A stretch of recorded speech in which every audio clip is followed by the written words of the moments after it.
The Galactic Union had long believed that humans were weak. Compared to the great empires of the stars, the warlike Krillek, the highly intelligent Selvatar, and the mighty Vorn Dominion, humanity was seen as insignificant. Their home planet, Earth, was small.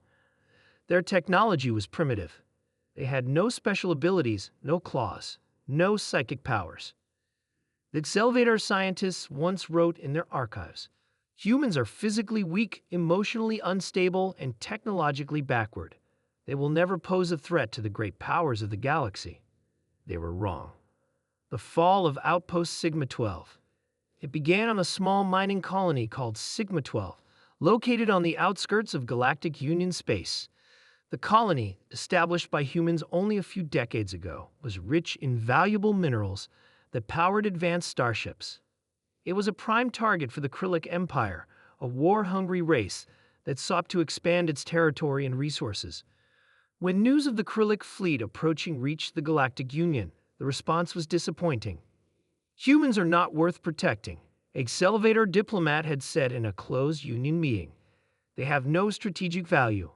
Let the Krillek take what they want."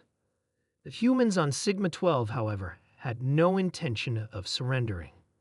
When General Vakor of the Krillek ordered an attack, his fleet of warships descended upon the colony like a storm. Plasma cannons rained down destruction, turning buildings to rubble. Inhabitants fled to underground tunnels and shelters. The Krillek expected an easy victory. What they got instead was a nightmare. Guerrilla warfare begins.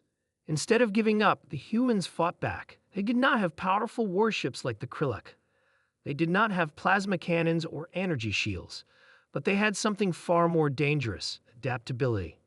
From the moment the first Krillek forces landed, the humans turned the terrain into a weapon. The mining tunnels beneath Sigma-12 became death traps. Explosives were set at key locations, collapsing tunnels on top of Krillek squads. Snipers hid in the shadows, picking off officers one by one. A single human engineer, Mark Reynolds, managed to hack into a Krillek supply ship's navigation system, making it crash into the enemy's own forces. The explosion wiped out an entire battalion. "This is impossible," roared General Vakor. "They are not warriors. They are miners and traitors." But humanity had a long history of war, and they had something the Krillek did not understand: the will to survive at any cost. The art of psychological warfare. The Krillek were biologically superior in strength, but humans understood something more powerful: fear. And they knew how to use it. At night, eerie sounds echoed through the remains of the colony. The wails of Krillek soldiers, recorded from previous battles, played through hidden speakers. The Krillek, who prided themselves on being fearless, found themselves unnerved. Mysterious messages appeared on their communication devices.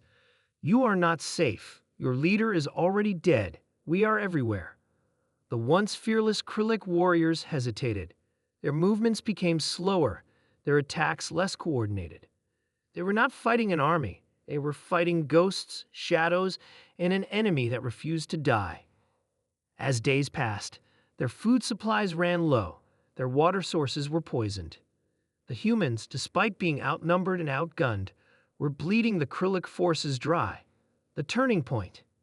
Desperate to regain control, General Vakor ordered a full assault on the human command center, an underground bunker deep within the mines. His forces stormed in, expecting to crush the last of the human resistance. Instead, they walked into a trap. As soon as the Krillek reached the bunker, hidden explosives ignited the entire tunnel system. The ground collapsed beneath them. Hundreds of Krillek soldiers were buried alive. The remaining forces panicked and scattered. The humans seized their chance. Using stolen Krillek weapons, they launched a counterattack. By the time the dust settled, half of the Krillek invasion force had been wiped out. Then came the final blow: the reckoning. A single human cargo ship, the Odyssey, piloted by a crew of just 5, managed to infiltrate the Krillek flagship. They hacked into the ship's systems, overriding its security. The Krillek crew fought back, but they were too late. The humans had set the ship to self-destruct. As the Odyssey escaped, the Krillek flagship exploded in a brilliant fireball, taking General Vakor and his top commanders with it. With their leader dead and their forces in disarray, the Krillak had no choice but to retreat. The mighty warriors of the Krillak Empire had been defeated by humans. A message to the galaxy. The news of Sigma 12's victory spread across the galaxy. The Galactic Union, once dismissive of humanity, was forced to reconsider. Its elevator rewrote their archives. Now it said, humans are not to be underestimated. They may not have superior strength, but they have something far more dangerous. The ability to win against impossible odds. The Vorn Dominion, the most powerful empire in the galaxy, sent an envoy to Earth with a single question. What do you want? Humanity had proven itself. They were no longer ignored, and the galaxy would never be the same again. The aftermath. In the wake of the battle, humanity did not sit idle. They studied the Krillak technology, reverse engineering their weapons and defenses. They strengthened their alliances, forming strategic partnerships with other races who had also suffered under the Krillak's rule. For the first time, humans were not just survivors. They were warriors, tacticians, and innovators. They were a force to be reckoned with. As the next cycle of the Galactic Union convened, a human ambassador stood before the assembly. He gazed at the gathered representatives of the great empires and spoke with quiet confidence. You thought we were weak. You thought we would fall. But now, you know the truth. We are not to be underestimated.